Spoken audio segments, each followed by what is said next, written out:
لا يحب الله الجهر بالسوء من القول إلا من ظلم وكان الله سميعا عليما إن تبدوا خيرا أو تخفوه أو تعفوا عن سوء فإن الله كان عفوا قديرا إن الذين يكفرون بالله ورسله ويريدون أن يفرقوا بين الله ورسله ويقولون نؤمن ببعض ونكفر ببعض ويريدون أن يتخذوا بين ذلك سبيلا أولئك هم الكافرون حقا وأعتدنا للكافرين عذابا مهينا والذين آمنوا بالله ورسله ولم يفرقوا بين أحد منهم أولئك سوف يؤتيهم أجورهم وكان الله غفورا رحيما يسألك أهل الكتاب أن تنزل عليهم كتابا من السماء فقد سألوا موسى أكبر من ذلك فقالوا أرنا الله جهرة فأخذتهم الصاعقة بظلمهم ثم اتخذوا العجل من بعد ما جاءتهم البينات فعفونا عن ذلك وآتينا موسى سلطانا مبينا ورفعنا فوقهم الطور بميثاقهم وقلنا لهم ادخلوا الباب سجدا وقلنا لهم لا تعدوا في السبت وأخذنا منهم ميثاقا غليظا فبما نقضهم ميثاقهم وكفرهم بآيات الله وقتلهم الأنبياء بغير حق وقولهم قلوبنا غلف بل طبع الله عليها بكفرهم فلا يؤمنون إلا قليلا وبكفرهم وقولهم على مريم بهتانا عظيما وقولهم إنا قتلنا المسيح عيسى ابن مريم رسول الله وما قتلوه وما صلبوه ولكن شبه لهم وإن الذين اختلفوا فيه لفي شك منه ما لهم به من علم إلا اتباع الظن وما قتلوه يقينا بل رفعه الله إليه وكان الله عزيزا حكيما وإن من أهل الكتاب إلا ليؤمنن به قبل موته ويوم القيامة يكون عليهم شهيدا فبظلم من الذين هادوا حرمنا عليهم طيبات أحلت لهم وبصدهم عن سبيل الله كثيرا وأخذهم الربا وقد نهوا عنه وأكلهم أموال الناس بالباطل وأعتدنا للكافرين الظالمين منهم عذابا أليما.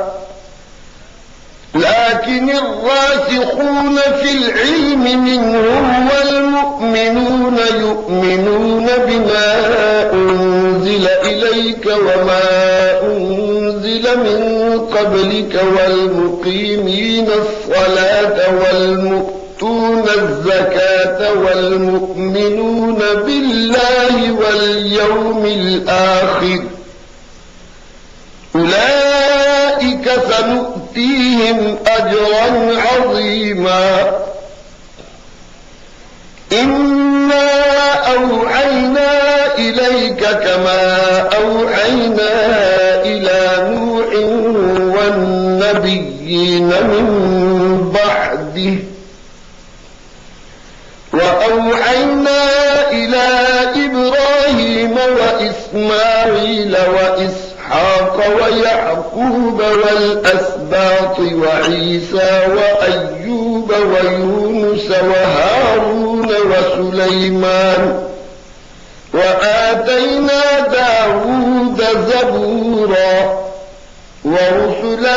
قد قصصناهم عليك من قبل ورسلا لم نقصصهم عليك وكلم الله موسى تكليما رسلا مبشرين ومنذرين لئلا يكون للناس على الله حجة بعد الرسل وكان الله عزيزا حكيما لكن الله يشهد بما أنزل إليك أنزله بعلمه والملائكة يشهدون وكفى بالله شهيدا إن الذين كفروا وصدوا عن سبيل الله قد ضلوا ضلالا بعيدا إن الذين كفروا وظلموا لم يكن الله ليغفر لهم ولا ليهديهم طريقا إلا طريق جهنم خالدين فيها أبدا وكان ذلك على الله يسيرا يا أيها الناس قد جاءكم الرسول بالحق من ربكم فآمنوا خيرا لكم وإن تكفروا فإن لله ما في السماوات والأرض وكان الله عليما حكيما يا أهل الكتاب لا تغلوا في دينكم ولا تقولوا على الله إلا الحق إنما المسيح عيسى ابن مريم رسول الله وكلمته ألقاها إلى مريم وروح منه فآمنوا بالله ورسله ولا تقولوا ثلاثة انتهوا خيرا لكم إنما الله إله واحد سبحانه أن يكون له ولد له ما في السماوات وما في الأرض وكفى بالله وكيلا لن يستنكف المسيح أن يكون عبدا لله ولا الملائكة المقربون ومن يستنكف عن عبادته ويستكبر فسيحشرهم إليه جميعا فأما الذين آمنوا وعملوا الصالحات فيوفيهم أجورهم ويزيدهم من فضله وأما الذين استنكفوا واستكبروا فيعذبهم عذابا أليما ولا يجدون لهم من دون الله وليا ولا نصيرا. يا أيها الناس قد جاءكم برهان من ربكم وأنزلنا إليكم نورا مبينا. فأما الذين آمنوا بالله واعتصموا به فسيدخلهم في رحمة منه وفضل ويهديهم إليه صراطا مستقيما. يستفتونك قل الله يفتيكم في الكلالة إن امرؤ هلك ليس له ولد وله أخت فلها نصف ما ترك وهو يرثها إن لم يكن لها ولد فإن كانت اثنتين فلهما الثلثان مما ترك وإن كانوا إخوة رجالا ونساء فللذكر مثل حظ الأنثيين يبين الله لكم أن تضلوا والله بكل شيء عليم. بسم الله الرحمن الرحيم. يا أيها الذين آمنوا أوفوا بالعقود أحلت لكم بهيمة الأنعام إلا ما يتلى عليكم غير محل الصيد وأنتم حرم إن الله يحكم ما يريد. يا أيها الذين آمنوا لا تحلوا شعائر الله ولا الشهر الحرام ولا الهدي ولا القلائد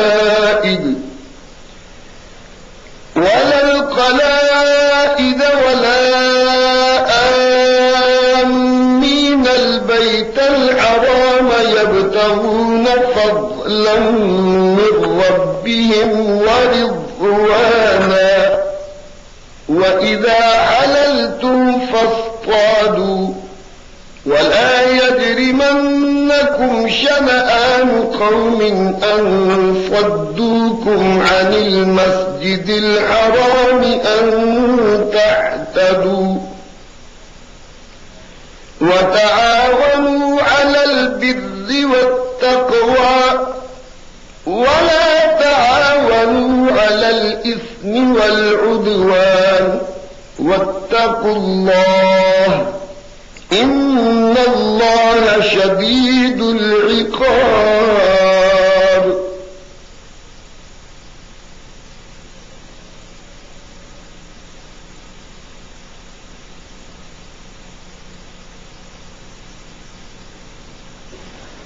حرمت عليكم الميتة والدم ولحم الخنزير وما أهل لغير الله به والمنخنقة والموقوذة والمتردية والنطيحة وما أكل السبع إلا ما ذكيتم وما ذبح على النصب وأن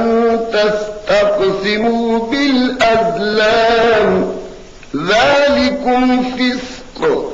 اليوم يئس الذين كفروا من دينكم فلا تخشوهم واخشون اليوم أكملت لكم دينكم وأتممت عليكم نعمتي نعمتي ورضيت لكم الإسلام دينا فمن اضطر في مخمصة غير متجانف لإثم فإن الله غفور رحيم يسألونك ماذا أحل لهم قل أحل لكم الطيبات وما علمتم من الجوارح مكلبين تعلمونهن مما علمكم الله فكلوا مما أمسكن عليكم واذكروا اسم الله عليه واتقوا الله إن الله سريع الحساب اليوم أحل لكم الطيبات وطعام الذين أوتوا الكتاب حل لكم وطعامكم حل لهم والمحصنات من المؤمنات والمحصنات من الذين أوتوا الكتاب من قبلكم إذا آتيتموهن أجورهن محصنين غير مسافحين ولا متخذي أخدان ومن يكفر بالإيمان فقد حبط عمله وهو في الآخرة من الخاسرين يا أيها الذين آمنوا إذا قمتم إلى الصلاة فاغسلوا وجوهكم وأيديكم إلى المرافق وامسحوا برؤوسكم وأرجلكم إلى الكعبين وإن كنتم جنبا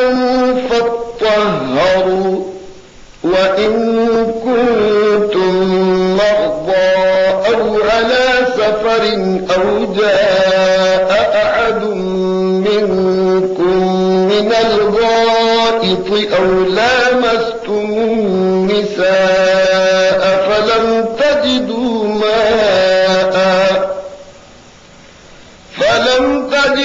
ماء فتيمموا صعيدا طيبا فامسحوا بوجوهكم وأيديكم منه ما يريد الله ليجعل عليكم من حرج ولكن يريد ليطهركم وليتم نعمته عليكم لعلكم تشكرون واذكروا نعمة الله عليكم وميثاقه الذي واثقكم به إذ قلتم سمعنا وأطعنا واتقوا الله إن الله عليم بذات الصدور يا أيها الذين آمنوا كونوا قوامين لله شهداء بالقسط ولا يجرمنكم شنآن قوم على ألا تعدلوا اعدلوا هو أقرب للتقوى واتقوا الله إن الله خبير بما تعملون وعد الله الذين آمنوا وعملوا الصالحات لهم مغفرة وأجر عظيم والذين كفروا وكذبوا بآياتنا أولئك أصحاب الجحيم يا أيها أيها الذين آمنوا اذكروا نعمة الله عليكم إذ هم قوم أن يبسطوا إليكم أيديهم فكف أيديهم عنكم واتقوا الله وعلى الله فليتوكل المؤمنون. ولقد أخذ الله ميثاق بني إسرائيل وبعثنا منهم 12 نقيبا وقال الله إني معكم لئن أقمتم الصلاة وآتيتم الزكاة وآمنتم برسلي وعزرتموهم وأقرضتم الله قرضا حسنا لأكفرن عنكم سيئاتكم ولأدخلنكم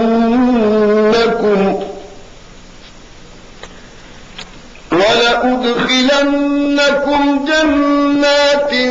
تجري من تحتها الأنهار فمن كفر بعد ذلك منكم فقد ضل سواء السبيل.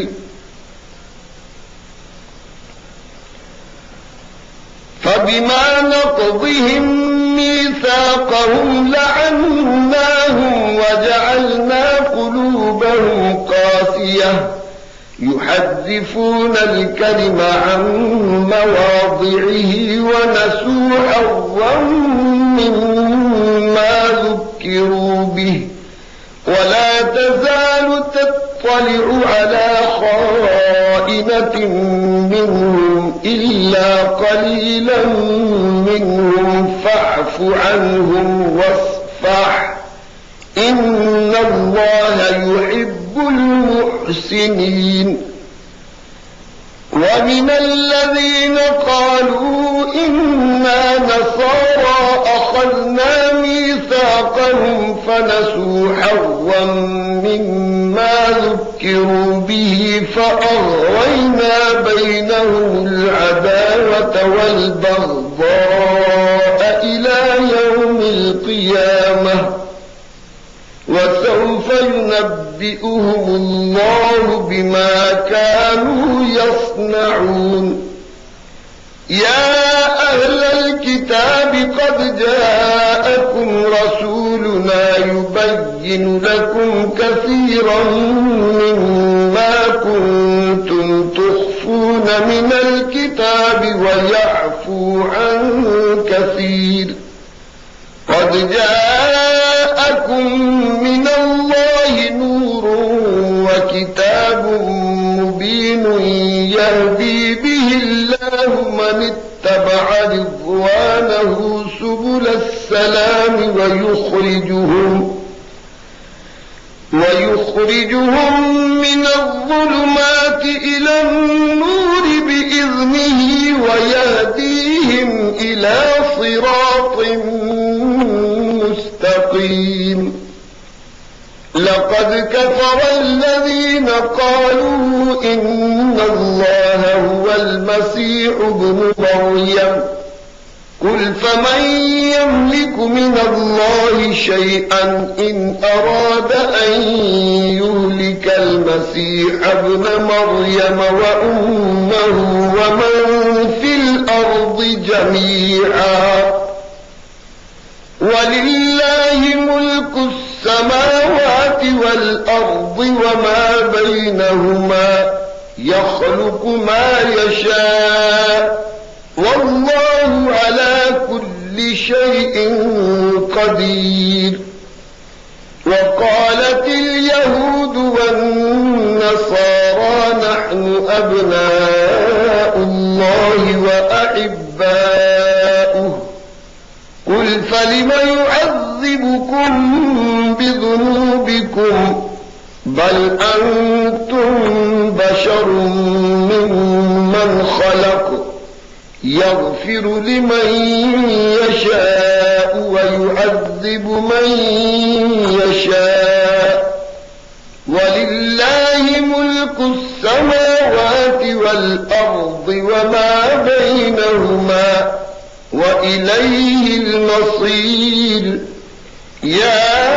أهل الكتاب قد جاءكم رسولنا يبين لكم على فترة من الرسل أن تقولوا ما جاءنا من بشير ولا نذير، فقد جاءكم بشير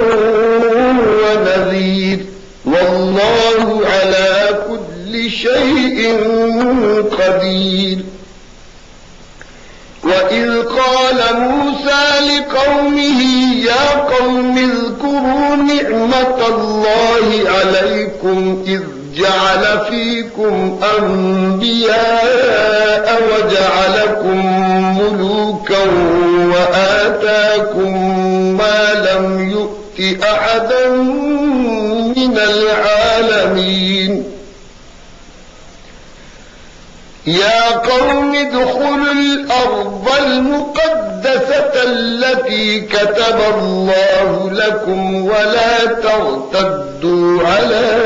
أدباركم فتنقلبوا خاسرين.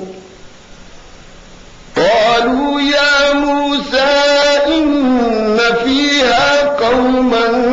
جبارين وإنا لن ندخلها حتى يخرجوا منها، فإن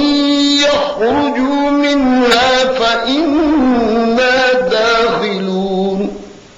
قال رجلان من الذين يخافون أنعم الله عليهم ادخلوا عليهم الباب فإذا دخلتموه فإنكم غالبون وعلى الله فتوكلوا إن كنتم مؤمنين. قالوا يا موسى إنا لن ندخلها أبدا ما داموا فيها فاذهب أنت وربك فقاتلا إنا هاهنا قاعدون. قال رب إني لا أملك إلا نفسي وأخي فافرق بيننا وبين القوم الفاسقين. قال فإنها محرمة عليهم 40 سنة يتيهون في الأرض فلا تأس على القوم الفاسقين. واتل عليهم نبأ ابني آدم بالحق إذ قربا قربانا فتقبل من أحدهما ولم يتقبل من الآخر قال لأقتلنك قال إنما يتقبل الله من المتقين.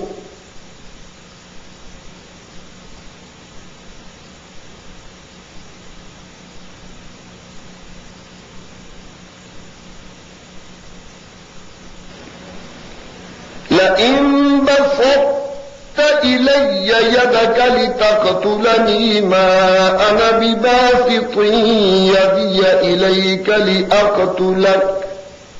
إني أخاف الله رب العالمين. إني أريد أن تبوء بإثمي وإثمك فتكون من أصحاب النار وذلك جزاء الظالمين. فطوعت له نفسه قتل أخيه فقتله فأصبح من الخاسرين. فبعث الله غرابا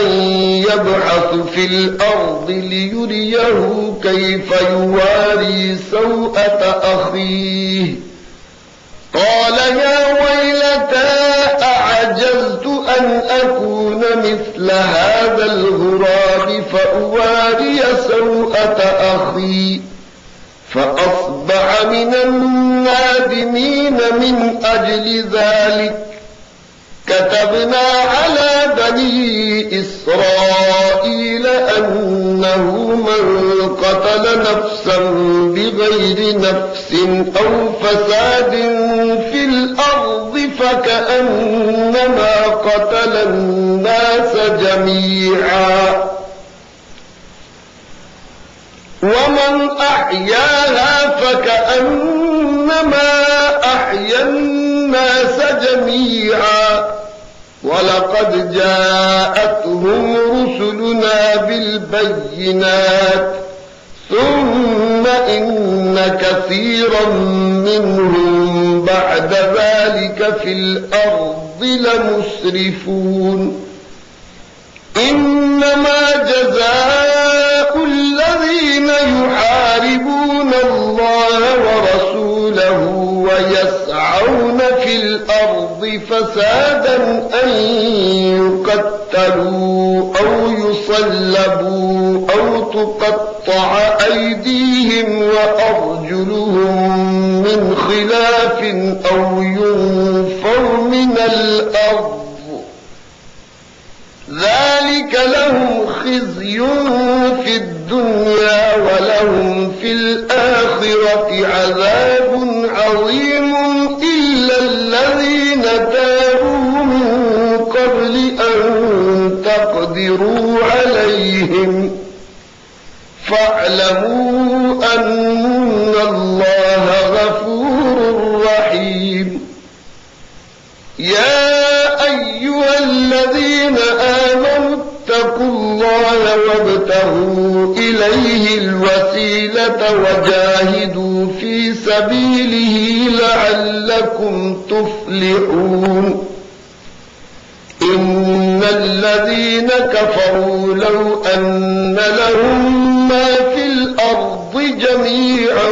ومثله معه ليفتدوا به من عذاب يوم القيامة ما تقبل منهم ولهم عذاب أليم يريدون أن يخرجوا من النار وما هم بخارجين منها ولهم عذاب مقيم والسارق والسارقة فاقطعوا أيديهما جزاء بما كسبا نكالا من الله والله عزيز حكيم فمن تاب من بعد ظلمه وأصلح فإن الله يتوب عليه إن الله غفور رحيم ألم تعلم أن الله له ملك السماوات والأرض يعذب من يشاء ويغفر لمن يشاء والله على كل شيء قدير يا أيها الرسول لا يحزنك الذين يسارعون في الكفر من الذين قالوا آمنا بأفواههم ولم تؤمن قلوبهم ومن الذين هادوا سماعون للكذب سماعون لقوم آخرين لم يأتوك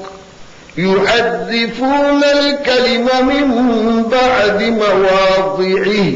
يقولون إن أوتيتم هذا فخذوه وإن لم تؤتوه فاحذروا ومن يرد الله فتنته فلن تملك له من الله شيئا أولئك الذين لم يرد الله أن يطهر قلوبهم لهم في الدنيا خزي ولهم في الآخرة عذاب عظيم سماعون للكذب أكالون للسحت فإن جاءوك فاحكم بينهم أو أعرض عنهم وإن تعرض عنهم فلن يضروك شيئا وإن حكمت فاحكم بينهم بالقسط إن الله يحب المقسطين وكيف يحكمونك وعندهم التوراة فيها حكم الله ثم يتولون من بعد ذلك وما أولئك بالمؤمنين إنا أنزلنا التوراة فيها هدى ونور يحكم بها النبيون الذين أسلموا للذين هادوا والربانيون والأحبار بما استحفظوا من كتاب الله وكانوا عليه شهداء فلا تخشوا الناس واخشوني ولا تشتروا بآياتي ثمنا قليلا ومن لم يحكم بما أنزل الله فأولئك هم الكافرون وكتبنا عليهم فيها أن النفس بالنفس والعين بالعين والأنف بالأنف والأذن بالأذن والسن بالسن والجروح قصاص فمن تصدق به فهو كفارة له ومن لم يحكم بما أنزل الله فأولئك هم الظالمون وقفينا على آثارهم بعيسى ابن مريم مصدقا لما بين يديه من التوراة وآتيناه الإنجيل فيه هدى ونور ومصدقا لما بين يديه من التوراة وهدى وموعظة للمتقين وليحكم أهل الإنجيل بما أنزل الله فيه ومن لم يحكم بما أنزل الله فأولئك هم الفاسقون وأنزلنا إليك الكتاب بالحق مصدقا لما بين يديه من الكتاب ومهيمنا عليه فاحكم بينهم بما أنزل الله ولا تتبع أهواءهم عما جاءك من الحق لكل جعلنا منكم شرعة ومنهاجا ولو شاء الله لجعلكم أمة واحدة ولكن ليبلوكم فيما آتاكم فاستبقوا الخيرات إلى الله مرجعكم جميعا فينبئكم بما كنتم فيه تختلفون وأنحكم بينهم بما أنزل الله ولا تتبع أهواءهم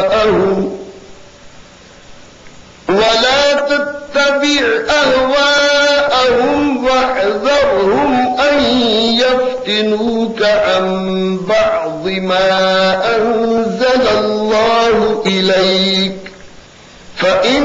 تولوا فاعلم أنما يريد الله أن يصيبهم ببعض ذنوبهم وإن كثيرا من الناس لفاسقون أفحكم الجاهلية يبغون ومن أحسن من الله حكما لقوم يوقنون يا أيها الذين آمنوا لا تتخذوا اليهود والنصارى أولياء بعضهم أولياء بعض ومن يتولهم منكم فإنه منهم إن الله لا يهدي القوم الظالمين فترى الذين في قلوبهم مرض يسارعون فيهم يقولون نخشى أن تصيبنا دائرة فعسى الله أن يأتي بالفتح أو أمر من عنده فيصبحوا على ما أسروا في أنفسهم نادمين ويقول الذين آمنوا أهؤلاء الذين أقسموا بالله جهد أيمانهم إنهم لمعكم حبطت أعمالهم فأصبحوا خاسرين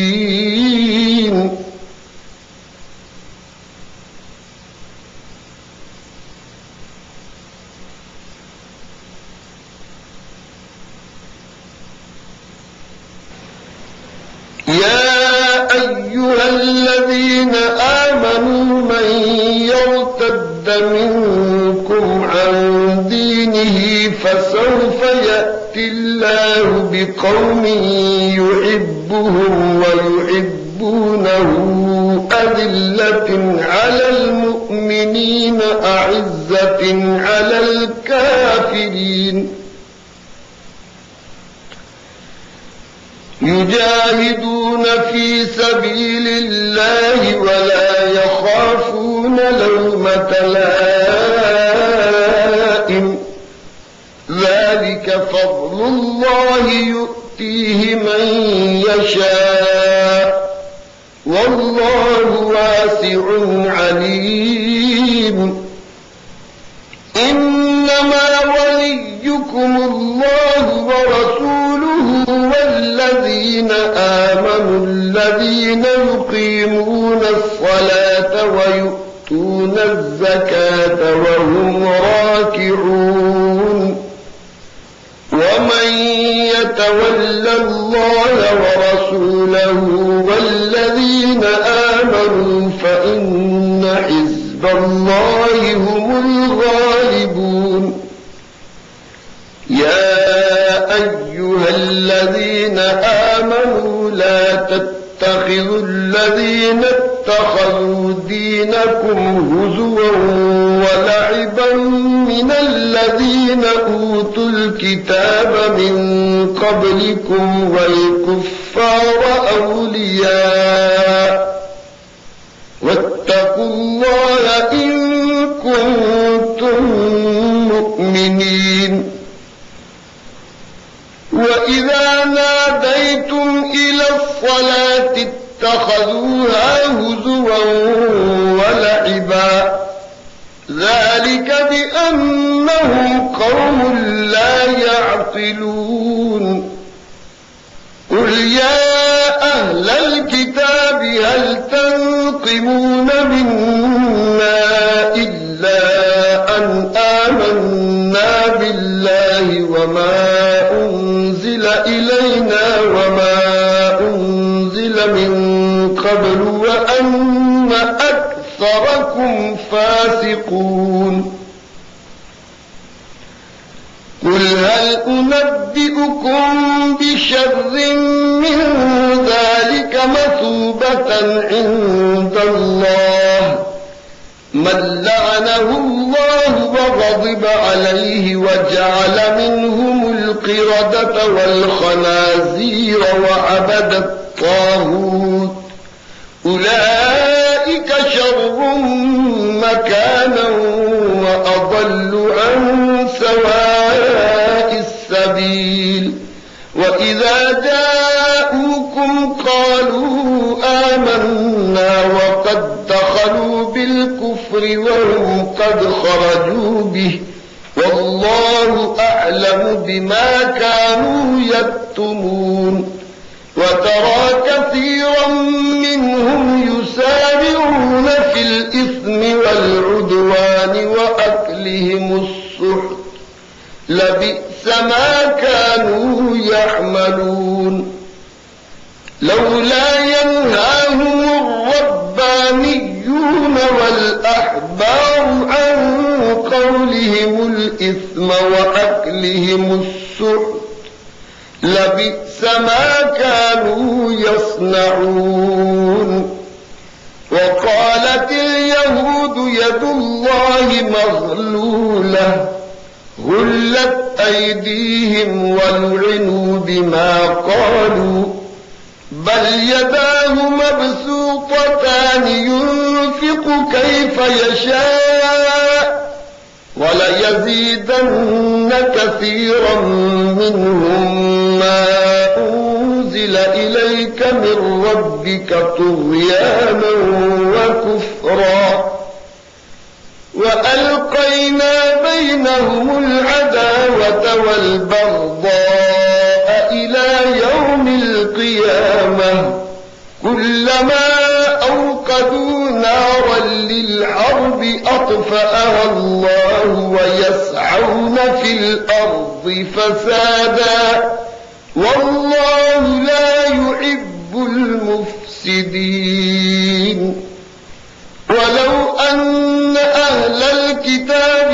آمنوا واتقوا لكفرنا عنهم سيئاتهم ولأدخلناهم جنات النعيم ولو أنهم أقاموا التوراة والإنجيل وما أنزل إليهم من ربهم لأكلوا من فوقهم ومن تحت أرجلهم منهم أمة مقتصدة وكثير منهم ساء ما يعملون يا أيها الرسول بلغ ما أنزل إليك من ربك وإن لم تفعل فما بلغت رسالته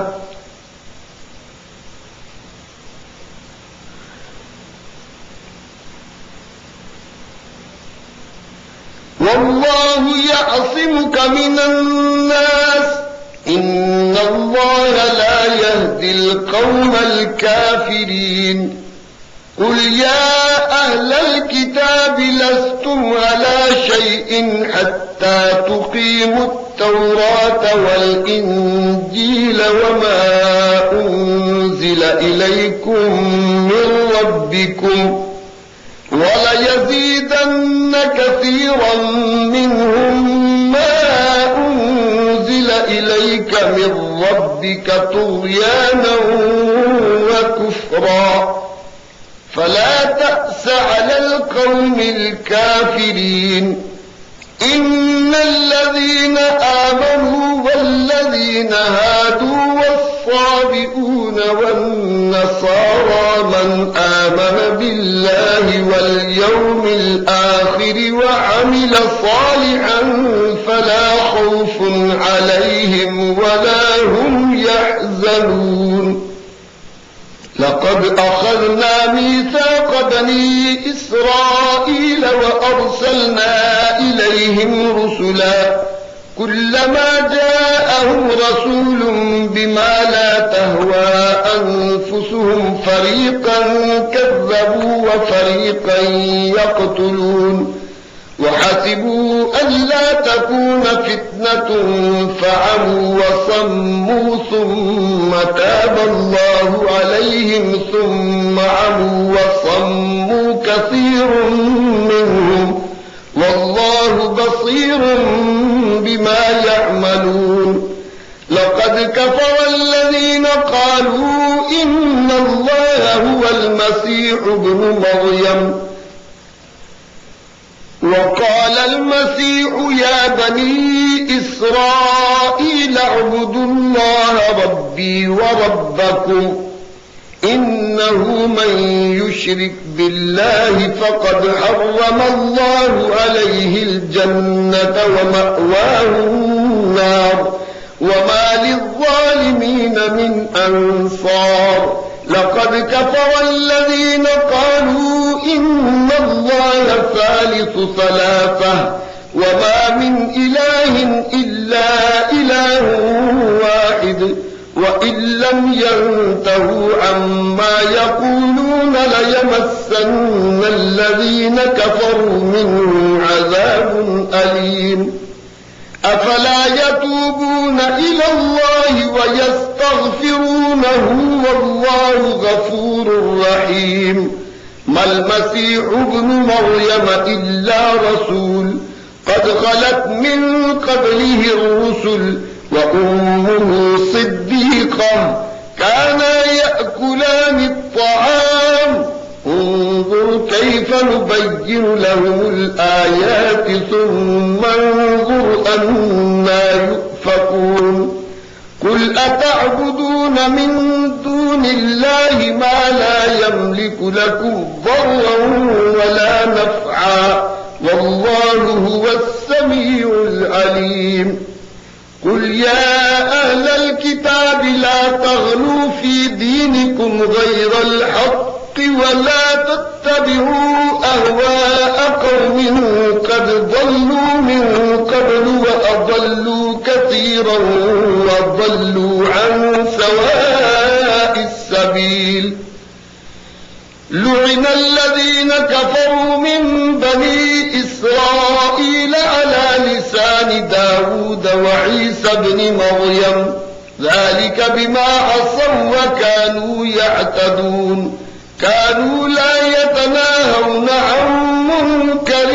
فعلوه لبئس ما كانوا يفعلون. ترى كثيرا منهم يتولون الذين كفروا لبئس ما قدمت لهم أنفسهم أن سخط الله عليهم وفي العذاب هم خالدون. ولو كانوا يؤمنون بالله والنبي وما أنزل إليه ما اتخذوهم أولياء ولكن كثيرا منهم فاسقون. لتجدن أشد الناس عداوة للذين آمنوا اليهود والذين أشركوا ولتجدن أقربهم مودة للذين آمنوا الذين قالوا إنا نصارى ذلك بأن منهم قسيسين ورهبانا وأنهم لا يستكبرون. صدق الله العظيم.